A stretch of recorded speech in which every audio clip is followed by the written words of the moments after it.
इंसान का शारीरिक शक्ति से भी बलशाली होती है उसकी मानसिक शक्ति, और मानसिक शक्ति से भी बलशाली होती है उसकी आध्यात्मिक शक्ति। शरीरधारी जो भी हम और आप हैं, हमारी स्थिति ये है कि हम जो है हर बात में रोते ही रहते हैं। महादेव दया नहीं किए, महादेव ये नहीं दिए, महादेव वो न दिए। साहब ने कहा कितना रोओगे, रोते ही रहोगे, रोते ही रहोगे, कब तक रोते रहोगे? कभी तो मन से महादेव को मांगो। अरे महादेव अपने हो जाएंगे तो ये चीजें तो खुद ही ठीक हो जाएंगी। जो वो हो जाए तो क्या ऐसा है जो मुझको उपलब्ध नहीं होगा? तो रोने की आदत जिसको भी होती है, हर बात में जो रोता है, दुनिया उसको रुलाती ही रहती है। लेकिन महादेव को पाया है तो हंसना तो सीखिए, खुद भी हंसिए, दूसरों के जीवन में भी आनंद दीजिए, खुशी दीजिए। बाकी जीवन में तो पीड़ा है, स्वाभाविक है कि जीवन शुरू होता है रुदन से और अंत भी होता है रुदन से। साहब कहते हैं कि बीच में खुशियां ढूंढते हो, पागल हो क्या? बीच में खुशी कितनी मिलेगी? यहाँ खुशियां हैं कम, बेशुमार है गम, इसका अंत नहीं है। लेकिन महादेव मेरे आपके हो जाएंगे तो खुशियां ही खुशियां हैं। हाँ, सब कुछ अच्छा ही अच्छा है। ये चूंकि संगोष्ठी है और इस संगोष्ठी में हम आप विभिन्न जगहों से आए हुए सब गुरु भाई गुरु बहन बैठे हैं। हम लोग कोशिश करेंगे इसमें कोई जिज्ञासा या ऐसी कोई बात आई हो जिस पे बात करने की ज़रूरत हो तो बात भी की जाए, इस विषय पे भी बात की जाए, क्योंकि मामला तो ये दिल का है, लेकिन दिल के मामले को भी एक व्यवस्था की ज़रूरत पड़ती है। तो जब व्यवस्था की ज़रूरत पड़ती है तो कुछ न कुछ समस्या आएगी ही आएगी, कुछ कमी कुछ ज़्यादा होगा ही होगा। प्यार करने के लिए तो दिल की ज़रूरत है, लेकिन उस प्यार से ब्याह करने के लिए पंडित जी की ज़रूरत है, ब्याह करके घर में लाने के लिए, रखने के लिए घर की ज़रूरत है। नहीं तो कोई कहेगा कि भाई ये तो दिल का सिर्फ मामला है। मामला तो दिल का ही रहता है, लेकिन दुनिया में रहते हैं, जिस देश में रहते हैं, जिस व्यवस्था में रहते हैं, व्यवस्था भी करनी पड़ती है। तो जैसे ही व्यवस्था आती है, कभी कुछ कम होता है, कभी कुछ ज़्यादा होता है, कुछ घटता है, कुछ बढ़ता है, कभी प्यार होता है, कभी तकरार होता है। जरूरी है कि रिश्ता बना रहे, तकरार करना गलत नहीं है। हम लोग गुरु भाई गुरु बहन जब महादेव के काम में चलते हैं तो सबका मन सबसे मिल जाए जरूरी नहीं है, यह हो भी नहीं सकता। हमारा आपका मन इतना अलग अलग है कि हम चाहे भी एक जैसा करना तो नहीं हो सकता। हमारे अंगूठे का निशान इतना अलग है कि इतने अरब लोग हैं दुनिया में, लेकिन किसी का निशान एक निशान से नहीं मिलता है। यहाँ तक कि रुद्राक्ष जो हम धारण करते हैं, रुद्राक्ष के बारे में कहा जाता है कि रुद्राक्ष पे जो आकृति बनी रहती है वैसी ही आकृति होती है हमारे अंगूठे की, यानी कि उसका भी एक दाने में जो बना हो दूसरे में नहीं मिलेगा।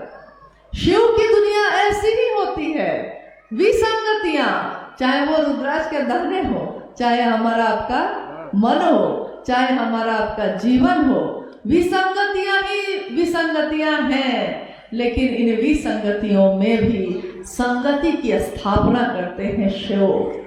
जैसे ही हम शिव भाव की परिधि में आते हैं, हमारे मन की हलचल सब खत्म हो जाती है और हम सब गुरु भाई गुरु बहन एक भाव में बंध जाते हैं।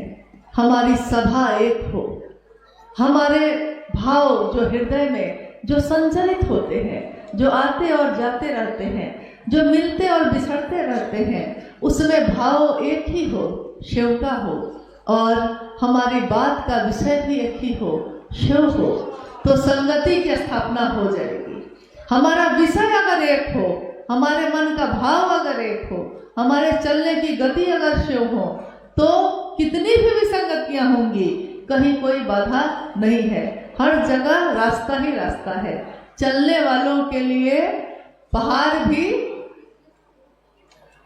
आप लोगों को मालूम है साहब ने क्या कहा है, लेकिन बोल नहीं रहे। नहीं, चलने वालों के लिए पहाड़ भी सीढ़ी होती है और नहीं चलने वालों के लिए सीढ़ी भी पहाड़ होती है।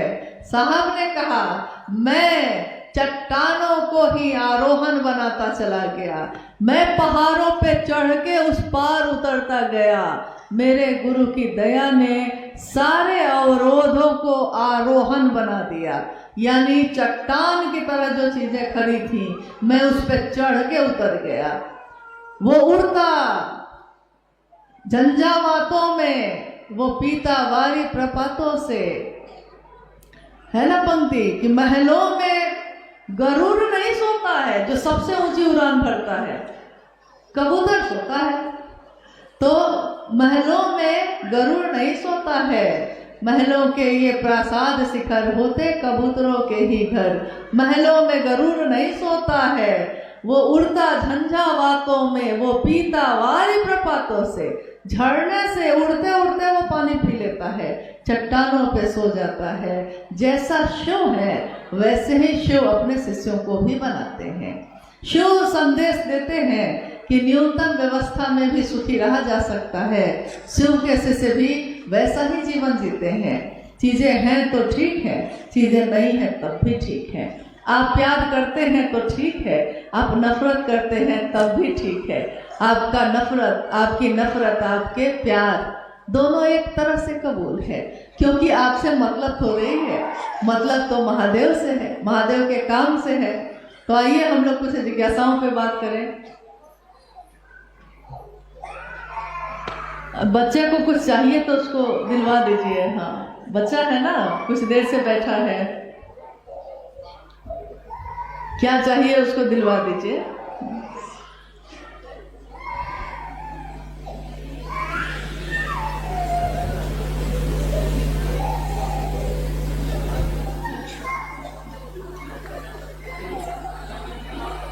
कोई बात नहीं, दीजिए, हम ही पढ़ लें। ऑन क्या हुआ है?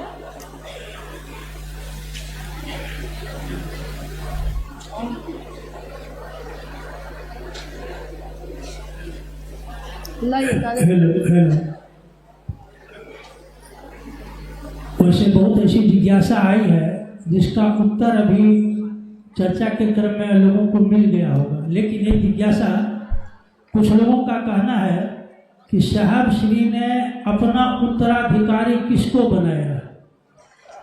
साहब श्री ने अपना उत्तराधिकारी किसको बनाया? देखिए, उत्तराधिकारी गुरु और शिष्य परंपरा में बनाया जाता है। यानी जो गुरु होते हैं, जब वो शरीर में होते हैं, गुरु, गौर कीजिएगा, गुरु की बात हो रही है। उत्तराधिकारी गुरु के रूप में अगर कोई होता है तो वो बनाता है। अब बताइए हमारे गुरु कौन है? बोलते ही नहीं आप लोग। गुरु कौन है? क्या गुरु की मौत हो गई? क्योंकि जन्म का पता नहीं है तो मौत का भी, मृत्यु का भी पता नहीं होगा। तो अगर शरीर में कोई नहीं रहेगा तब ना, वो तो शुरू से ही शरीर में नहीं है। हमारे गुरु शिव तो शरीर में है ही नहीं, तो उत्तराधिकारी बनने का साहस किसको है?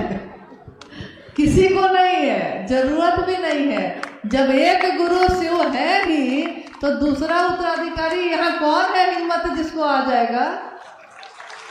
नहीं। हाँ, मानसिकता हो सकती है, बनना चाहते जरूर होंगे, क्योंकि ये तो शिव के समय भी हुआ था, कृष्ण के समय भी हुआ था।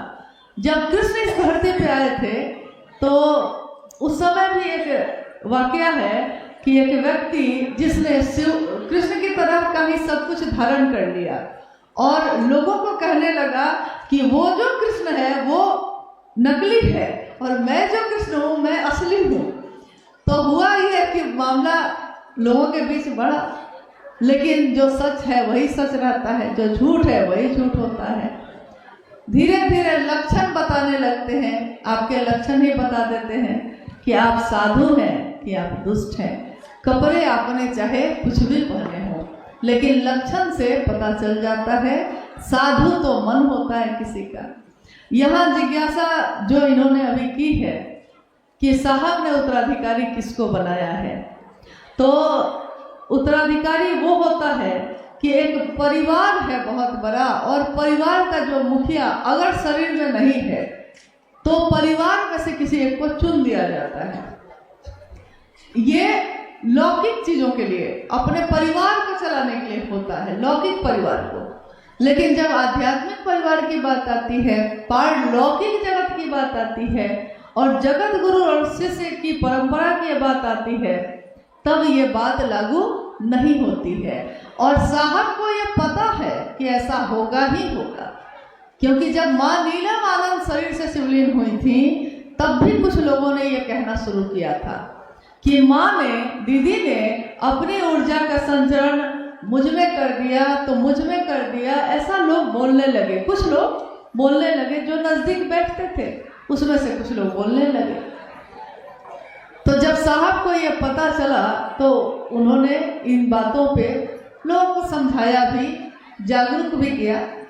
लेकिन उनको ये पता है कि शरीर का अंत तो होगा ही होगा, तो शरीर का अंत होगा और लोगों के अंदर की ये मानसिकता फिर से प्रबल होगी कि मैं ही साहब बन जाऊं, मैं ही दीदी बन जाऊं, मुझको ही बस चले तो मैं ही शिव बन जाऊं। तो बस चलता इसलिए नहीं है क्योंकि शिव जो है वो तो क्या कहते हैं उसको, कौन है, नाग गले में वासुकी ना हाँ, वासुकी को धारण करते हैं, ठीक है। जो प्रचंड जहर को रखने वाले हैं, गले में धारण करने वाले हैं, तो शिव बनने के लिए तो वो सब धारित करना पड़ेगा। तो शिव बनने में थोड़ी घबराहट होती है, बाकी चीज बनने में लगता है कि आराम होगा। लेकिन क्या साहब बनना इतना आसान है? क्या टोपी पहनने से साहब बन जाएंगे? क्या उनके जैसे बैठकर चर्चा करने के तरीके से साहब बन जाएंगे? जो बनना चाहते हैं उनके जैसा, तो मन को बनाना होगा, हमारा हृदय उनके जैसा बने, हमको मेरे मन में उनका दर्शन हो, ऐसा बनना होगा। लेकिन अगर बाहरी चीजों से बनना चाहते हैं, तब तो आइए उन सारी चीजों से गुजरना होगा जिन चीजों से साहब श्री गुजरे हैं। तो चलिए सबसे पहले शमशान में जाइए और 14 साल तक अनेक गुरुओं को पहले गुरु बनाइए। शमशान में अगर जीवित बच गए तो कब्रिस्तान में आइए, कब्रिस्तान में अगर जीवित बच गए तब कुल कुंडली जगाइए। पहले कुल कुंडली जगेगा तभी ना, मतलब असंभव है।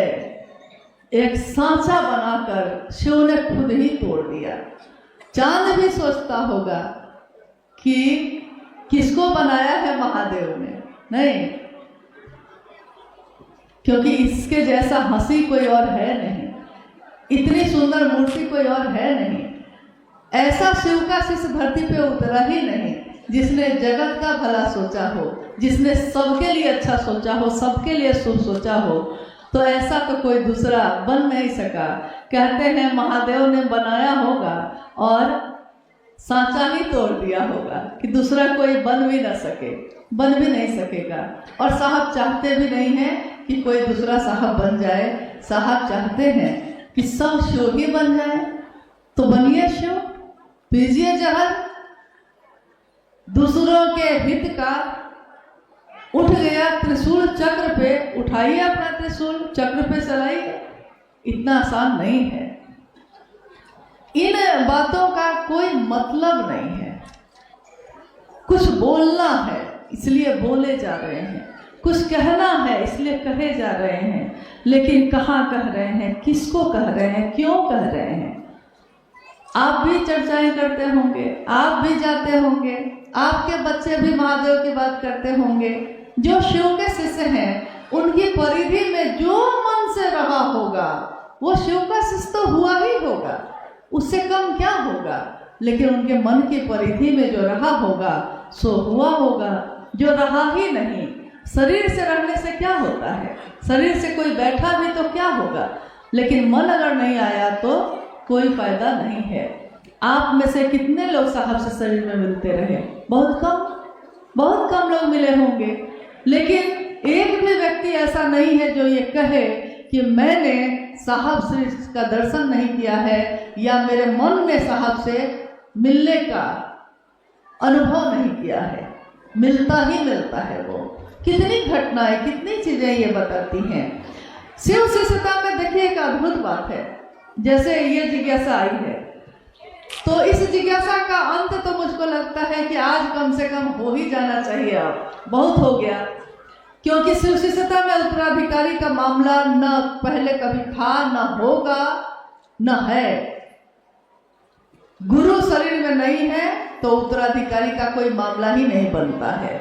और हमारे आपके शरीर की मौत तो होगी, लेकिन शिव की मौत नहीं होगी, इसलिए उत्तराधिकारी का तो मामला ही नहीं बनता है। अब रही बात कि शिव शिष्यता में तब ऐसा क्या हो रहा है जब इस तरह की बातें उठ रही हैं या उठती रही हैं। तो बहुत पहले उस समय पटना में हम लोग रहते थे और शाम की चर्चा हो रही थी। एक गुरु भाई ने साहब श्री से पूछा, उस दिन जो घटना हुई, एक गुरु भाई ने साहब से पूछा, साहब मेरी जिज्ञासा है कि जब भी कोई शरीर में आया है, ये बहुत महत्वपूर्ण उत्तर दिया था साहब ने। उसने जिज्ञासा थी कि जब भी कोई शरीर में आया है और जब वो शरीर से चला गया, तो जब तक वो शरीर में था उसके बाद पे चलने वाले लोग एक बनकर चलते रहे, लेकिन जब शरीर से वो हटे, शरीर हटा, ऊर्जा तो है, शरीर हटा, तो 2 भाग और 3 भाग में हो गए। क्या शिव की शिष्यता में भी ऐसा ही होगा? क्योंकि एक न एक दिन तो शरीर हटेगा ही हटेगा। 4A/60 में छत पे शाम की चर्चा में ये जिज्ञासा एक गुरु भाई साहब से कर रहे हैं और साहब कह रहे हैं, आराम से पान खाते हुए, मुस्कुराते हुए कह रहे हैं, शिव शिष्यता में इसका उल्टा होगा। शिव की शिष्यता में पहले ही सब कुनबे में बटेंगे, अलग अलग अलग अलग, इधर से उधर, उधर से उधर, पूरी हलचल होती ही रहेगी और टुकड़े टुकड़े में लोग बढ़ते ही रहेंगे। लेकिन धीरे धीरे धीरे धीरे सब एक हो जाएंगे। टुकड़े में होंगे और एक होंगे, और एक थे और टुकड़े में